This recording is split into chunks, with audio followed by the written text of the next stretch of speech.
Esta es una producción de Grupo Fórmula. A ver, yo quiero seguir insistiendo sobre el viaje del presidente López Obrador a ver a su cuatazo Donald Trump. Ya dijo que se va a ir en un avión comercial, que va a hacer escala, porque no hay vuelo directo, que si llega un día antes, pues llegará un día antes, y que solamente en caso de emergencia usaría un avión de la Fuerza Aérea Mexicana. Bien, pero yo me pongo a pensar, y yo siempre, la gente se da a conocer por lo que dice, cómo actúa, por lo que escribe. En el caso de Donald Trump te puedes dar cuenta cómo es Donald Trump por la manera en que tuitea. Entonces, yo me puse a ver los tweets que ha escrito el señor Donald Trump. El primer tweet que él escribió refiriéndose a México o a algún mexicano fue el 24 de agosto de 2013. El último fue el 16 de mayo de este año.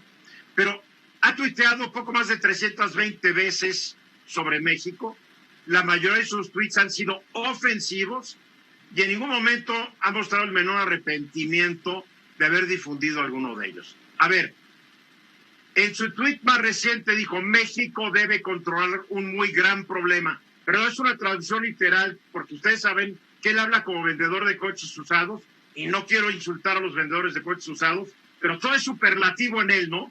Todo es fantástico, todo es grandioso, todo es muy. Bueno, entonces, aquí hay un muy gran problema que México debe controlar, y él se refería a los túneles que los narcos cavan debajo de la frontera México-Estados Unidos. ¿Por qué? Porque se descubrió uno que llegó ahí junto a la garita de San Antonio, una cueva, y dijo: este es problema de México.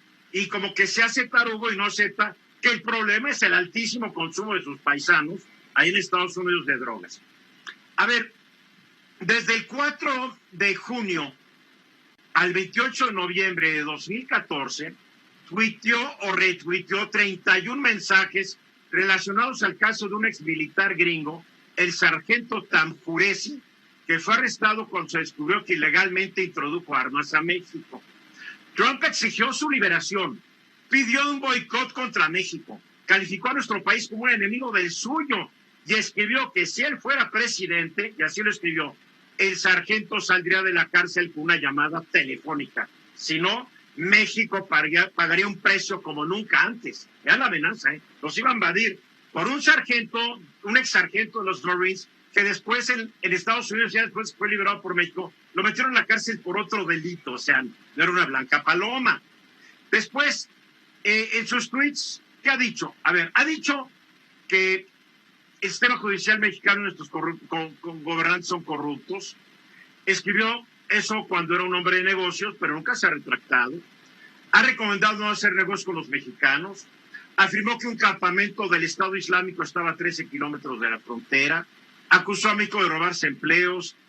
Ha calificado como matones y criminales a quienes ondean la bandera mexicana en protestas las pacíficas. Y claro, ha insistido que nuestro país pagará por su infame muro. Por medio de Twitter, en julio del año pasado, le agradeció a México cumplir su promesa al enviar decenas de miles de soldados a detener a los centroamericanos que intentaban llegar a Estados Unidos. Promesa que aparentemente le hizo su nuevo amigo, Andrés Manuel López Obrador, después de que amenazara con imponer tarifas a las exportaciones mexicanas hacia su país. Tan orgulloso está de su chantaje que en un discurso que pronunció el 26 de septiembre del año pasado, Trump dijo, y lo cito, que está usando a México para proteger a su frontera. Se lo agradeció a México y dijo que hay 27,000 soldados mexicanos dedicados a hacerle su chamba. A estas ofensas del gringo contra los mexicanos habría que añadirle una nueva ofensa, pero no la de Trump, la de López Obrador contra todos los mexicanos cuando viaje a Washington para agradecerle al gringo el envío de ventiladores y la reducción de su producción petrolera. Pero la verdad es que no hay nada que agradecerle. Los ventiladores nos los vendieron las empresas gringas, no el gobierno, nos lo vendieron.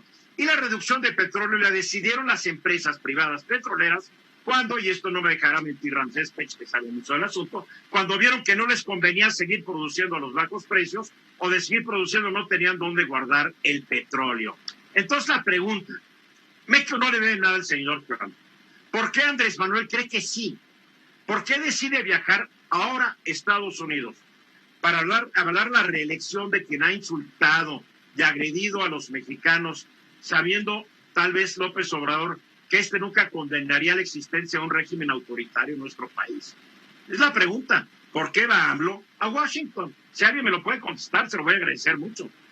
Pues mira, el único que te lo podría contestar es el propio presidente, porque es el único que... Ya lo dijo, que va a ir a agradecer los ventiladores. No, yo sé, pero digamos, pero es el único al que le puedes hacer una pregunta de esta naturaleza, pero lo que sí es muy claro... se le han hecho la mañanera y es lo que contestan.